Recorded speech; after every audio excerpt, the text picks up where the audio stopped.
بسم اللہ الرحمن الرحیم۔ مضمون نمبر 4، قابل تو نہیں مگر۔ اور محترم بزرگوں بھائیوں، اللہ تعالیٰ کے خلیل حضرت ابراہیم علیہ السلام نے مکہ مکرمہ کے لیے دعائیں مانگی، اور اللہ تعالیٰ کے حبیب سید الانبیاء حضرت محمد مصطفیٰ احمد مجتبیٰ صلی اللہ علیہ وسلم نے مدینہ منورہ کے لیے دعائیں مانگی۔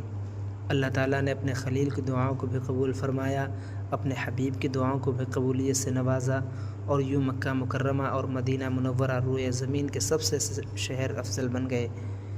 بہت پیارے شہر، نور اور سرور سے بھرپور شہر، محبوب اور دلکش شہر، برکتوں اور رحمتوں والے شہر۔ حقیقت یہ ہے کہ ان دو شہروں کی فضیلت مقام کی اصل کیفیت کو الفاظ سے نہیں سمجھا جا سکتا۔ اللہ تعالیٰ مجھے بھی لے جائے، آپ سب کو بھی، اور ایمان، محبت، ادب کے ساتھ ان شہروں کی مقبول حاضری نصیب فرمائے، تو پھر کچھ اور پتہ چلے گا کہ نور کے سمندر کتنے پرکیف ہے۔ اللہ اکبر۔ وہاں جانے کی دعا جب بھی دل سے اٹھ کر زبان پر آتی ہے تو ایک سوال بھی ساتھ ابھرتا ہے، کیا ہم وہاں جانے کے اہل اور قابل ہیں؟ تب سر جھک جاتا ہے، خوف طاری ہو جاتا ہے، مگر اللہ تعالیٰ کریم ہے۔ الکریم جل شانہ، الکریم جل شانہ۔ کریم وہ ہوتا ہے جو نااہلوں کو بھی اہل بنا دیتا ہے۔ مدینہ منورہ کے ایک خاتون کے نکاح مدینہ منورہ سے دور کسی شہر میں ہو گیا۔ وہ اپنے خاوند کے ہمراہ وہاں چلی گئی۔ ایک دن اپنے گھر میں تھی، کسی نے مدینہ منورہ کی یاد میں چند اشعار پڑھے۔ خاتون کی آنکھوں سے آنسو گرے، دل مدینہ منورہ کے لیے ایسا تڑپا کہ دھڑک نہ بھول گیا۔ لوگوں نے دیکھا کہ انتقال فرما گئی۔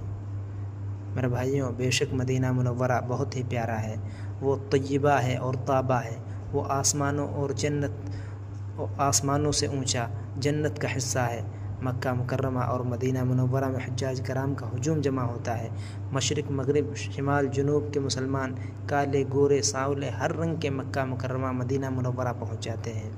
حجاج کرام کی تعداد 50 لاکھ تک پہنچ جاتی ہے، مگر یہ دونوں شہر پوری محبت اور فیاضی کے ساتھ اللہ تعالیٰ کے مہمانوں کا استقبال کرتے ہیں۔ 8 ذی الحجہ کو تمام حجاج کرام منا کا رخ کرتے ہیں۔ منا میں ایک بہت بڑا عارضی شہر آباد ہو جاتا ہے۔ میرے بھائیوں، حضرت ابراہیم علیہ السلام نے یہاں اپنے بیٹے کی گردن پر چھری چلائی تھی، شیطان کو کنکریاں ماری تھی۔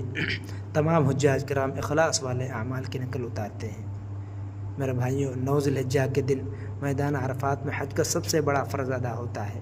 کفن جیسا لباس پہنے ننگے سر مسلمان کھلے آسمان کے نیچے کھڑے ہو کر اپنے رب کو پکارتے ہیں، یا اللہ، یا اللہ، یا اللہ۔ آنسوؤں کے دریا مغفرتوں کے سمندر کے ساتھ ساتھ بہتے ہیں۔ پھر مزدلفہ کی طرف واپسی ہوتی ہے۔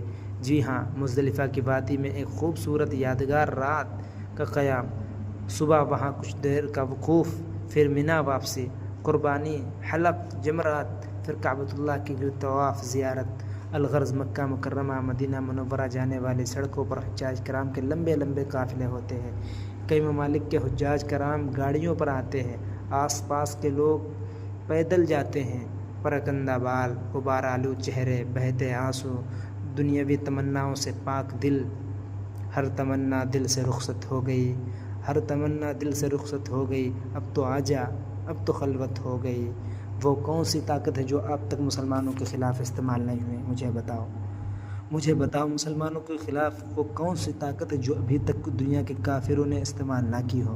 حجاج کرام کے قافلے چیخ چیخ کر بتاتے ہیں کہ ہم اللہ کے سوا کسی کو اپنا رب نہیں مانتے۔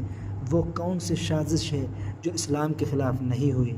مگر آج بھی الحمدللہ ہمارا قبلہ ایک ہے، ہماری کتاب ایک ہے، ہمارا رسول ایک ہے۔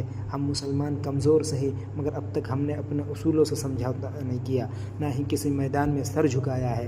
اے مکہ مکرمہ جانے والوں، کعبہ شریف کو ہمارا سلام کہہ دینا، اور بتانا کہ ہم نماز میں آپ ہی کو قبلہ بناتے ہیں، جیسا کہ ہمارے رب نے ہمیں حکم دیا ہے۔ ہماری آنکھیں آپ کی زیارت کے لیے ترستی ہیں، یاد میں چھلکتی ہیں، اور اللہ تعالیٰ آپ کی عزت کو اور شرافت کو اور بڑھائے، آپ کی عزت کو اور اونچا کرے۔ آپ کے ایک کونے میں حجر اسود شریف ہے، معلوم نہیں ہمارے ہونٹ اس کا بوسہ کب لیں گے۔ اللہ اکبر، کتنا پیارا تحفہ ہے۔ ایک پتھر ہے مگر جنت سے لایا گیا ہے۔ جی ہاں، ایک پتھر ہے مگر توحید کی دعوت دیتا ہے۔ میرے بھائیوں تمام انبیاء علیہ السلام نے اس کو چوما ہے۔ سبحان اللہ بحمدہ، میرے آقا مدنی صلی اللہ علیہ وسلم کے میٹھے ہونٹوں سے نے اس کا بوسہ لیا ہے۔ حجر اسود کے ساتھ ملتزم کا مقام ہے، ہمارا سینہ وہاں چمٹنے میں بےتاب ہے۔ اللہ اکبر، اسے سینے سے لگانے کا تو عجیب لطف ہے۔ اے کعبہ، آپ کی ہر چیز یاد آتی ہے، ہر بات یاد آتی ہے، کیسے یاد نہ آئے، جبکہ قرآن پاک میں اللہ تعالیٰ نے آپ کا تذکرہ کیا ہے، آپ کو تمام جہانوں کے لیے ہدایت کا مرکز بتایا ہے، آپ میں کھلی کھلی نشانیاں رکھی ہیں، مقام ابراہیم آپ کے سامنے ہے۔ اے حجاج کرام، کعبہ شریف کے تمام ان مسلمانوں کو سلام پہنچانا جو وہاں نہیں جا سکتے، محاذوں پر جو ہیں ان کا سلام پہنچا دینا۔ مظلوم مسلمان مرد عورتیں جو مسلمان ہونے کی وجہ سے ظلم کی چکی میں پس رہی ہیں، اے حجاج کرام، مدینہ منورہ کی ہر گلی، ہر پہاڑ، ہر راستے کو ہمارا سلام عرض کر دینا۔ روز اقدس